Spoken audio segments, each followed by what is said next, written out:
دانش بزرگوں سے سیکھی جاتی ہے۔ اس زمانے میں بزرگوں کے پاس بھی بچوں کی تعلیم اور تربیت کے لیے خوب وقت ہوتا ہے۔ لوگ بہت توجہ کے ساتھ بچوں کو اخلاق اور ہنر سکھاتے ہیں۔ آج کے زمانے میں رسول اللہ کے اسکول نہ جانے پر اعتراض کرنے والے عرب کی تہذیب اور تاریخ سے ناواقف ہیں۔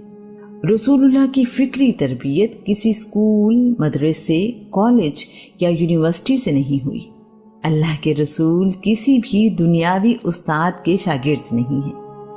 رسول اللہ دنیا کی زندگی گزارنے کا مکمل نظام دے کر گئے۔ رسول اللہ نے ابی طالب کے ساتھ رہ کر دیکھا ہے کہ ان کے مالی حالات اچھے نہیں، اس لیے چچا کا ساتھ دینے کا فیصلہ کیا ہے۔ رسول اللہ نے اجرت پر بھیڑ بکریاں چرانا شروع کر دی ہیں۔ مکہ کے آس پاس بکریوں کا ریوڑ لے کر جاتے ہیں۔ سخت موسم اور دشوار علاقہ، اپنی بھوک پیاس تپتی دوپہر میں بکریوں کے دودھ سے بجھاتے ہیں۔ اگر کبھی دودھ موجود نہ ہو تو جنگلی جڑی بوٹیاں بھی کھا لیتے ہیں۔ اجرت میں رسول اللہ کو دودھ ملتا ہے جو آپ اپنے گھر لے آتے ہیں۔ کبھی کبھار دینار بھی ملتے ہیں۔ بعد کے زمانے میں رسول اللہ سے پوچھا گیا، اللہ کے رسول، کیا آپ بھیڑ بکریاں چراتے رہے ہیں؟ رسول اللہ نے جواب دیا، ہاں، ہر نبی نے بھیڑ بکریاں چرائی ہیں۔ جب اکاس کا میلہ لگتا ہے تو رسول اللہ وہاں جاتے ہیں۔ اکاس کے بازار میں جا کر رسول اللہ کو دوسرے قبیلوں سے ملنے کا موقع ملتا ہے۔ رسول اللہ کا مشاہدہ بہت کمال ہے، بہت جلد سیکھ جاتے ہیں۔ ذہانت اور گفتگو بھی کمال ہے۔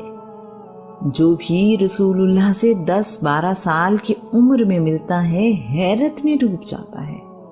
اکاز آ کر ایک بات پر رسول اللہ کی توجہ ہوئی ہے کہ عرب میں شاعری کو بہت اہمیت حاصل ہے، شاعروں کو بہت عزت دی جاتی ہے۔ اکاز کی منڈی میں مشاعرے ہوتے ہیں، اچھا کلام سنانے والے کو انعام اور داد ملتی ہے۔ رسول اللہ کا شاعری کا ذوق بھی بلند ہے۔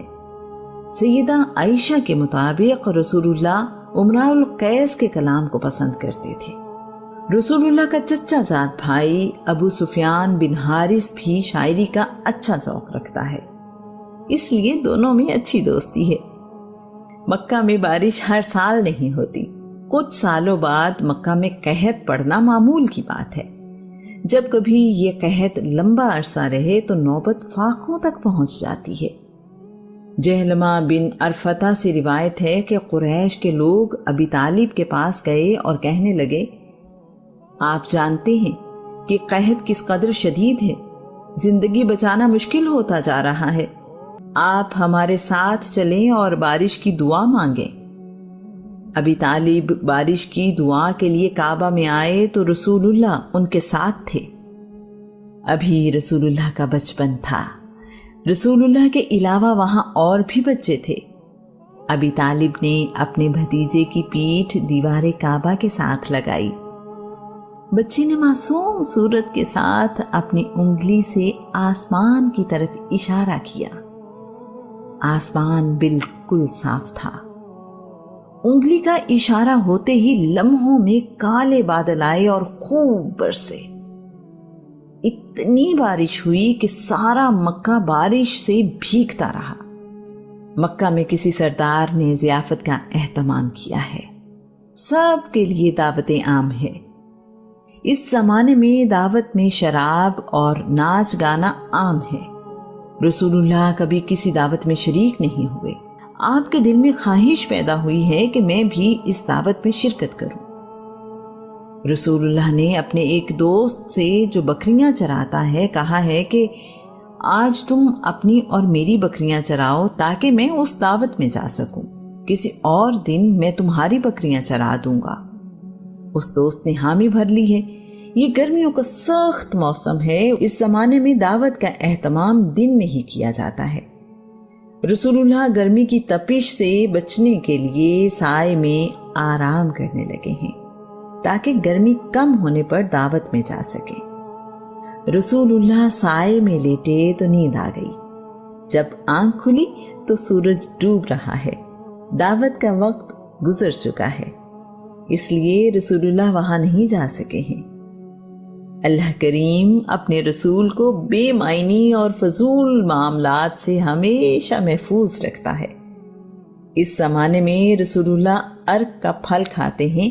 ارک ایک کانٹے دار پودا ہے جس کا پھل سخت گرمی میں فائدہ دیتا ہے۔ رسول اللہ بتایا کرتے تھے، میں سخت گرمی میں ایک قریشی سردار عبداللہ بن جدعان کے بنائے ہوئے پیالے کے سائے میں بیٹھ جایا کرتا تھا۔ یہ پیالہ عبداللہ بن جدعان نے مسافروں کی خوراک کے لیے بنوایا ہے، جو کافی بڑا ہے۔ پیالہ اتنا بڑا ہے کہ مسافر اپنے اونٹ پر بیٹھے بیٹھے اس سے کھانا کھا لیتے ہیں۔ رسول اللہ سے ابی طالب کی محبت کی ایک وجہ رسول اللہ کی سچائی اور ایمانداری ہے۔ ابی طالب بیان کرتے ہیں، رسول اللہ نے کبھی جھوٹ نہیں بولا اور نہ ہی کبھی غیر مہذب بات کی۔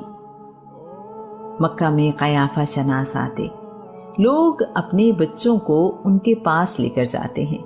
قیافہ شناس اپنے علم سے بچوں کا مستقبل بتاتے ہیں۔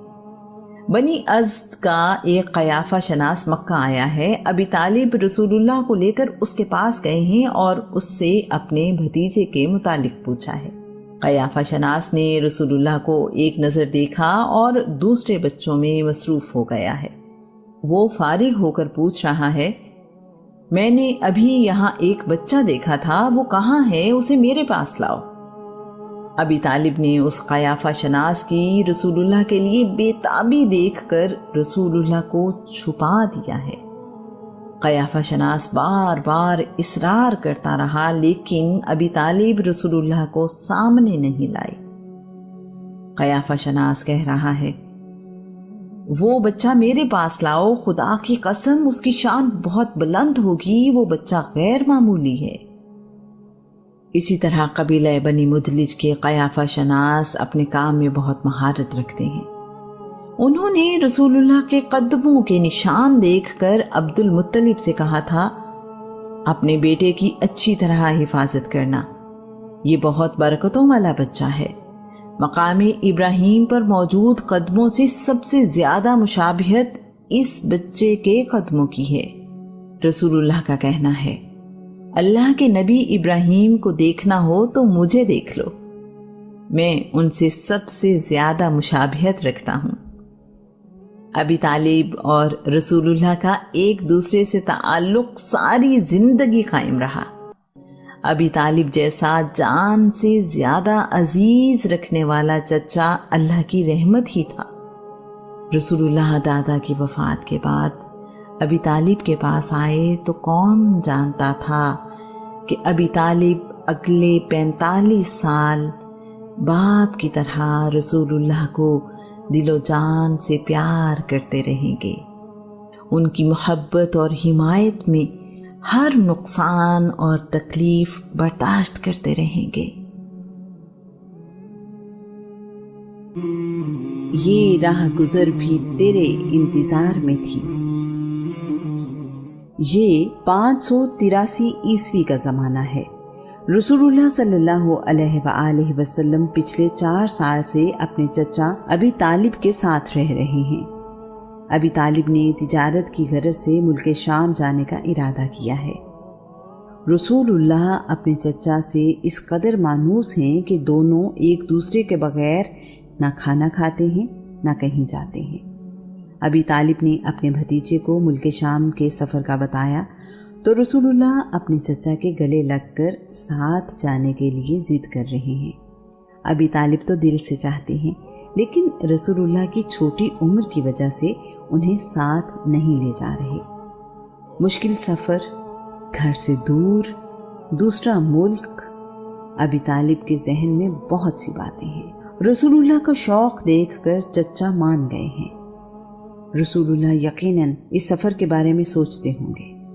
ان دنوں شام کوئی سلطنت نہیں بلکہ سلطنت روم کا ایک صوبہ ہے۔